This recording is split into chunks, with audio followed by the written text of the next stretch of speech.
before Stalin died, a few Jewish doctors were accused of plotting to kill Soviet leadership. Now, luckily for the Jews, Stalin died before the trial was underway, and the whole thing turned out to be a hoax. So it seems that Stalin was trying to create a new pogrom of sorts by using an age-old trick, accusing the Jews of being poisoners. However, I should say just quickly, the relationship between Stalin and Jews is a little bit shaky and dubious at best. I mean, a lot of the early Bolshevik leaders were Jews, but Stalin called them stateless people, and I think it's pretty much agreed that he was anti-Semitic, although I could be wrong about that.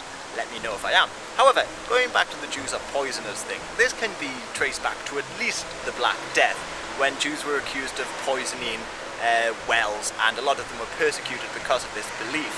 And even in the 17th century, in cities like Vienna, people believed that Jewish doctors were, by Jewish law, told to kill so many of their Christian patients. I think it was 1 in 10, but I could be wrong there as well. However, there was a far more dangerous fabrication or hoax, or whatever you want to call it, that emerged from Russia, and this was the Protocols of the Elders of Zion.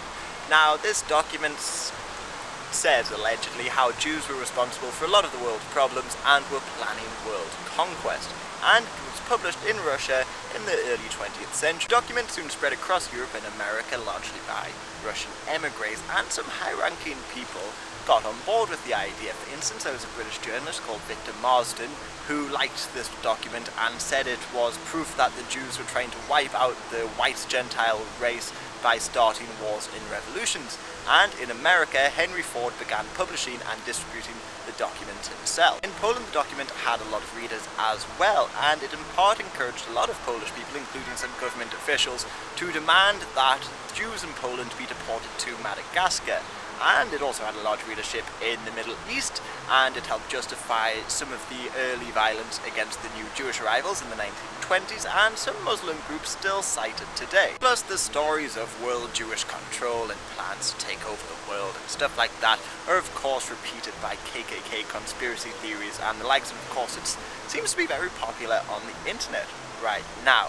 And of course, Hitler read the document and used the document as justification for the early attacks on Jewish shops, and there are some reports that the documents were sort of repeated in school. They continue to be popular despite the fact they were proved to be a forgery or fabrication pretty early on. For instance, in Switzerland in 1935, a judge who was presiding over a trial of nationalists said that the documents were ridiculous nonsense. Plus, in 1921, the Times of London found out that the document was a strange mix of a couple of texts, one of which it borrowed heavily from was a French satirical text called Dialogue in Hell between Machiavelli and Montesquieu, and it stole at least one chapter from a Prussian novel named Biarritz.